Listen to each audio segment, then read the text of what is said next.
Hello दोस्तों, तो कैसे हैं आप सब। आज मैं आपको एक नया टॉपिक देने जा रहा हूं जिसका नाम है डिस्फेजिया। डिस्फेजिया का मतलब होता है डिफिकल्टी स्वालोइंग फूड, यानी किसी चीज को इंगल्फ करते हैं, खाते हैं, उसमें जो परेशानी होती है, जो डिफिकल्टी होती है, उसको डिस्फेजिया बोलते हैं।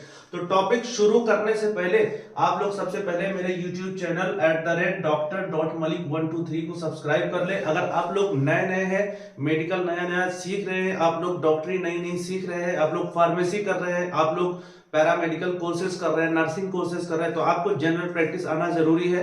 जो कि आपके कॉलेज में, आपके इंस्टीट्यूट में वो चीज आपको जनरल प्रैक्टिस नहीं पढ़ाई जाएगी, आपके सिलेबस के हिसाब से वो चीजें बताई जाएगी।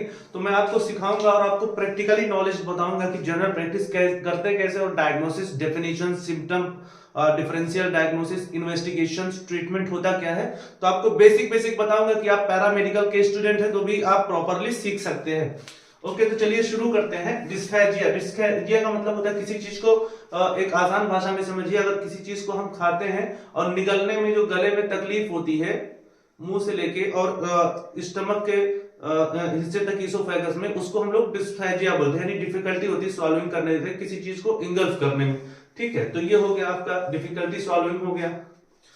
फिर आते हैं हम लोग कॉज में देखेंगे। कॉज वैसे बहुत सारी चीज है, लेकिन जो एकदम जनरल कंडीशन में आपके पास पेशेंट आता है, बोलता है डॉक्टर साहब मैं कोई चीज खाता हूं तो मुझे निगलने में तकलीफ होती है, तो बहुत डीप में नहीं जाएंगे, जो मोटा मोटा है उसको कॉज को पकड़ के चलते हैं। ठीक है, ड्यू टू थ्रोट पेन, यानी गले में दर्द होने की वजह से, कोई भी चीज लोकली, मान लिया टॉन्सिल हो गया, टॉन्सिल में इन्फ्लामेशन हो गया, स्वेलिंग, सूजन हो गई, किसी तरीके की इंफेक्शन हो गई, जिसको एक्यूट टॉन्सिलाइटिस बोलते हैं, यानी टॉन्सिल में इंफेक्शन या इन्फ्लामेशन होना।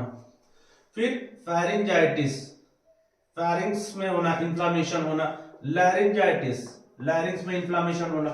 क्विंसी हो गया। अब क्विंसी लोग, आप लोग समझते होंगे फेरिंजाइटिस, लैरिंजाइटिस तो इजी है। अब क्विंसी थोड़ा सा मेडिकल टिपिकल टर्म, क्विंसी क्या हो गया। क्विंसी का मतलब होता है टॉन्सिल, ये हो गया टॉन्सिल।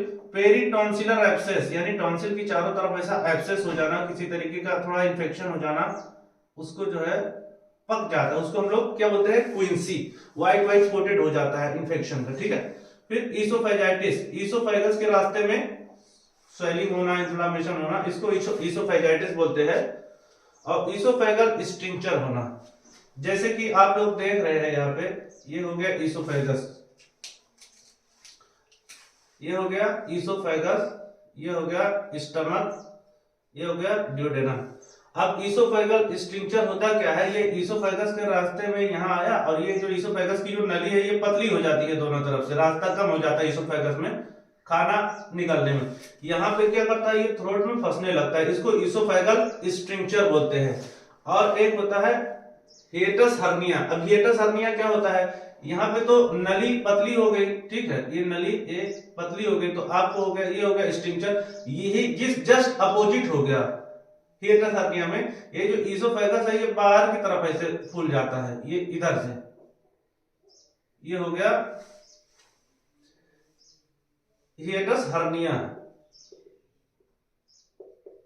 हिएटस हर्निया। ठीक है, तो ये सब मोटा मोटा कॉज पकड़ते हैं, बाकी कैंसरस वगैरह ये सब बहुत डीप हो गया, तो उतना नहीं चाहेंगे, ये जनरल प्रैक्टिस के लिए बता रहे। ठीक है, तो करना क्या है इसमें, मोटा मोटा देखते हैं तो स्टीम इनहेलेशन, यानी भाप लेना है 2 से 3 time per day, tank benzoin के साथ में। ठीक है, विक्स वगैरह डाल के भाप लेते हैं, गर्म पानी में भाप लेते हैं, जिसकी वजह से जो स्वेलिंग है वो अंदर रिड्यूस होती है, कम होती है, तो निकलने में आसानी होती है। ठीक, तो अब चलते हैं थोड़ा सा ट्रीटमेंट की तरफ। इसमें यूज क्या करेंगे, अगर किसी चीज में जैसे आइटिस लगा हुआ है, आइटिस का मतलब होता है टॉन्सिलाइटिस, लैरिंजाइटिस, फेरिंजाइटिस, ईसोफेजाइटिस, मतलब इन्फ्लामेशन हो गया, स्वेलिंग हो गई, तो उसको खत्म करने के लिए देखिए 2 कंडीशन होता है। हो सकता है किसी इंफेक्शन की वजह से स्वेलिंग हो गई हो सकता है ओवर ग्रोथ की वजह से, तो ओवर ग्रोथ तो बहुत डीप में चला गया, यानी सेल्स का एक्स्ट्रा जनरेट होना। लेकिन यहाँ पे हम लोग देखेंगे इन्फ्लामेशन हो जाता है, इन्फेक्शन की वजह से इन्फ्लामेशन हो जाता है, इन्फ्लामेशन स्वेलिंग को बोलते हैं, यानी सूजन को बोलते हैं। ठीक है, तो लेते हैं एंटीबायोटिक यूज करेंगे। एंटीबायोटिक में जो प्रॉपरली अपर रेस्पिरेटरी के लिए ज्यादातर यूज करते हैं, वो यूज करते हैं रोसिथ्रोमाइसिन 150 mg बीडी, क्लेरिथ्रोमाइसिन को भी बीडी यूज करते हैं। एजिथ्रोमाइसिन, आप लोग सबसे फेमस ड्रग जो एकदम जनरल में, जो जनरली आम पेशेंट, आम आदमी को पता है, वो रिस्पायरेटरी में एजिथ्रोमाइसिन जानते हैं, 250 बीडी या 500 mg ओडी। लीवोफ्लॉक्सासिन भी यूज कर सकते हैं, 250 बीडी 500 ओडी।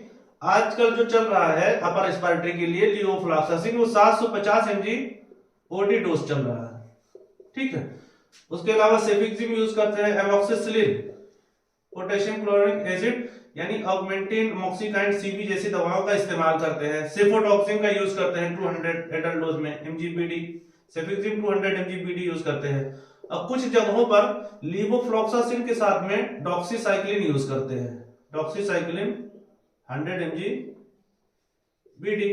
और यहां पर जो यूज करते हैं इन्फ्लामेशन में, सेफोटॉक्सिन या सेफिक्सिम विद एजिथ्रोमाइसिन यूज कर सकते हैं, ठीक है। लीवोफ्लॉक्सासिन के साथ में एजिथ्रोमाइसिन यूज करते हैं, डॉक्सीसाइक्लिन, यानी दो एंटीबायोटिक का कॉम्बिनेशन भी आजकल ट्रेंडिंग में है। लेकिन आप लोग अगर नए नए हैं तो आप कॉम्बिनेशन यूज ना करें, आप लोग सिंगल ड्रग का इस्तेमाल करें, ठीक है। तो अब चलते हैं यहां पर देखते हैं NSAID, एनसेड्स दवाओं का यूज करते हैं। एनसेड्स दवाओं का काम क्या होता है, ये पेन किलर के रूप में भी काम करते हैं और स्वेलिंग को non steroid anti inflammatory drugs, यानी इन्फ्लामेशन को कम करते हैं, सूजन को कम करते हैं। तो इसमें जैसे हो गया आइबुप्रोफेन हो गया, निमोसलाइड हो गया, डाइक्लोफिनेक हो गया, टोरिकॉक्सिब हो गया, ठीक है। ऐसी दवाओं का इस्तेमाल करते हैं। साथ में फीवर भी आता है पेशेंट को, बुखार भी आएगा, इन्फ्लामेशन रहेगा निकलने के साथ साथ में, तो बुखार के लिए हम लोग पैरासीटामोल कॉम्बिनेशन में देते हैं, ठीक है। तो बीडी यूज करते हैं। ये हो गया मोटा मोटा दवाई। लेकिन आजकल जो एथिक्स के ऊपर उठ के जा रहे हैं, जैसे मान लिया इन्फ्लामेशन हो गया और ये दवा एंटीबायोटिक और NSAID और एंटासिड दवा देने के बाद भी ऐसा लग रहा है कि स्वेलिंग कम नहीं हो रही, तो स्टेरॉइड का यूज करते हैं। लेकिन स्टेरॉइड ज्यादा यूज नहीं करना चाहिए, ठीक है।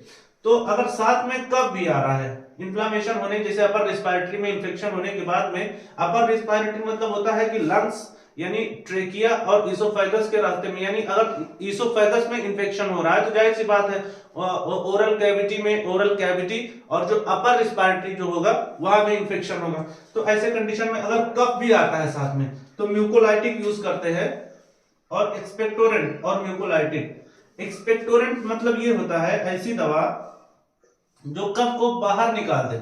म्यूकोलाइटिक ऐसी दवा होती है जो म्यूकस को पतला करके, थिक करके तोड़ देती है। जैसे हम लोग जो दवाई यूज करते हैं लियोसाल्ब्यूटामॉल के साथ में, जैसे ग्रिलिंटस एलएस हो गया, बीएम हो गया, ब्रोमहेक्सिन, तो ऐसी दवाएं क्या करती है, ब्रोंकस डायलेट भी करती हैं, म्यूकस को तोड़ती भी हैं, म्यूकस को थिन करके बाहर करती हैं। जो भी एलएस और बीएम की दवाएं हैं, आप समझ रहे हैं, बहुत ज्यादा डीप में जाने की जरूरत नहीं। ये मोटा मोटा पकड़िए, जो भी जितने भी सिरप या टैबलेट आते हैं एलएस या बीएम करके, वो सब ब्रोंकस को डायलेट करती हैं, म्यूकस को तोड़ती हैं थिन करके और म्यूकस को बाहर निकालती है।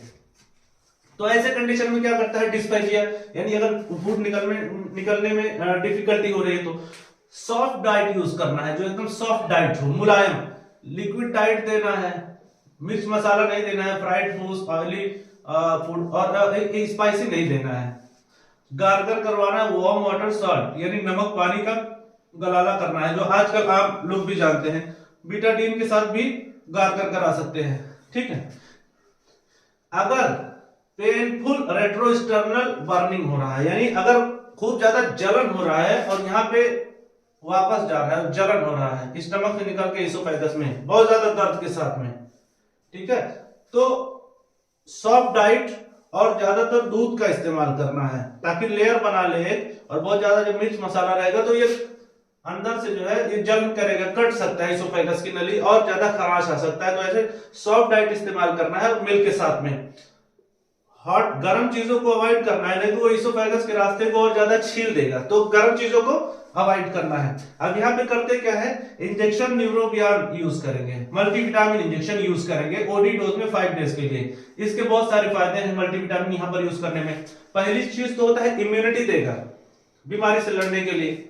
दूसरी चीज होगा, बहुत ज्यादा दिनों तक इसोफेजाइटिस के वजह से खाना पीना कम हो जाता है तो वहां पे आपको सप्लीमेंट के रूप में काम करेगा। तीसरी चीज कंडीशन हो गई कि अगर मान लिया किसी भी तरीके के पैरालाइज्ड हो रहा है या किसी वायरल इन्फेक्शन की वजह से इसोफेगस को जो रास्ता है या किसी बैक्टीरियल की वजह से वहां से नर्व डैमेज हो रहा है, तो नर्व को रिपेयर कर देगा और फिर से इसोफेगस का रास्ता जो है वो काम करने लगेगा। ये चीज हो गया, आपको देना है, ठीक है।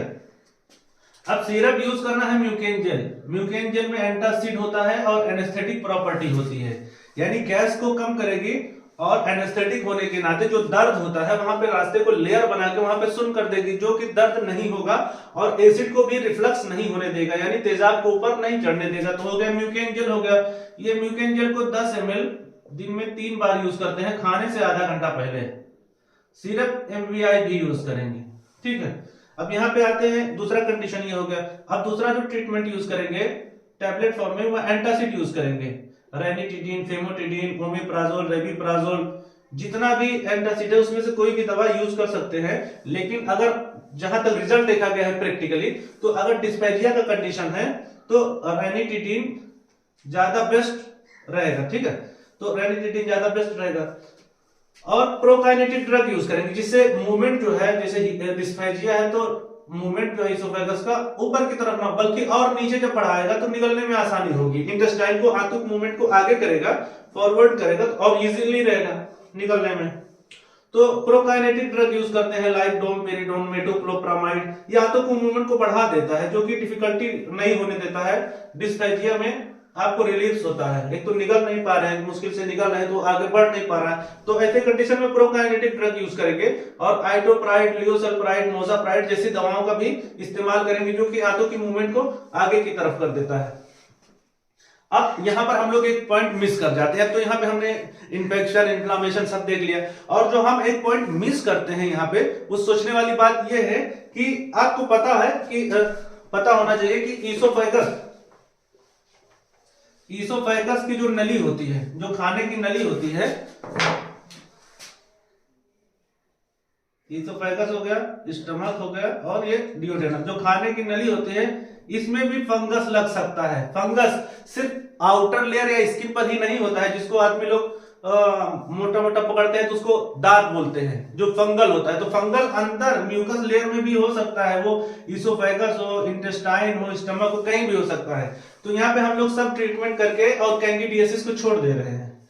अगर ईसोफेगल कैंडिडियासिस हो रहा है, ईसोफेगस के अंदर अगर फंगल इन्फेक्शन हो रहा है साथ में, तो हमको करना क्या है, ओरल भी होता है कैंडिडियासिस, माउथ के लिए, टंग के लिए भी होता है। तो अगर ईसोफेगस में हो रहा है कैंडिडियासिस, यानी फंगल इन्फेक्शन भी अगर ईसोफेगस खाने की नली में हो रहा है, तो यूज करना है tablet fluconazole 50 mg। Lower dose में चालू करेंगे 50 mg OD, दिन में एक बार 15 से 30 दिन के लिए यूज करेंगे, 15 to 30 डेज, ठीक है। ईसोफेगस कैंडिडियासिस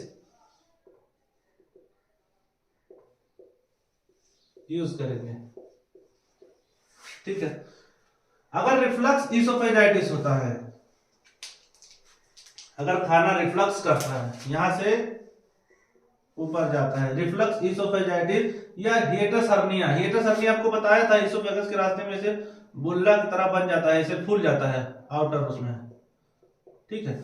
अगर ये हो रहा है, ईसोफेजाइटिस रिफ्लक्स हो रहा है, यानी ऊपर की तरफ जा रहा है, और हिएटस हर्निया ये ऐसा फूल जा रहा है, बुल्ला बाहर की तरफ हो जा रहा है ईसोफेगस, तो टैबलेट हमको प्रोकाइनेटिक ड्रग यूज करना है इंटेस्टाइनल मूवमेंट को बढ़ाने वाली, जैसे कि टैबलेट गैनाटोनी यूज करना है, आइटोप्राइड ड्रग 50 mg TDS या 150 mg 150 mg OD दोनों में आता है।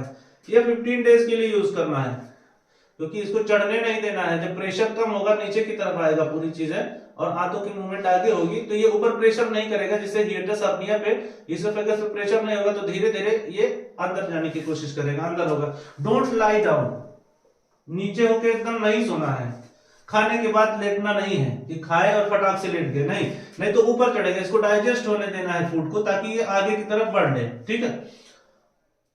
थोड़ा खाना खाना है, ज्यादा नहीं खाना है जो डाइजेस्ट ना कर सके, ऊपर चला जाए। ऐसी चीजें नहीं खाना है जो हजम नहीं हो सके।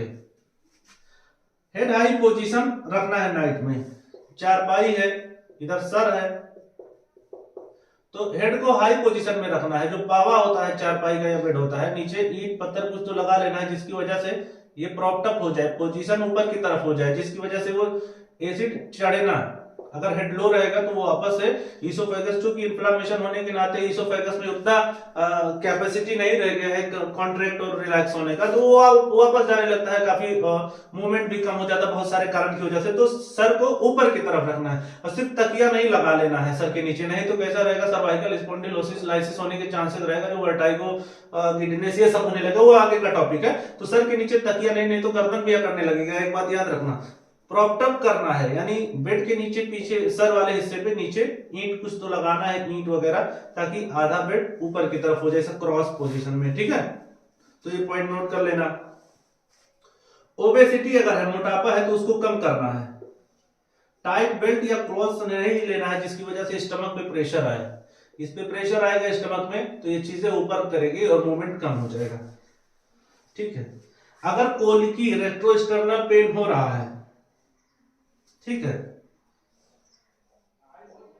अगर कोलिकी पेन हो रहा है, अम्लाइकस की तरफ हो रहा है और वापस मूवमेंट जो है ऊपर जा रहा है इसोफेगस की तरफ, तो टैबलेट कोलोस्पा यूज करना है 125 mg TDS 15 minutes before meal, ठीक है।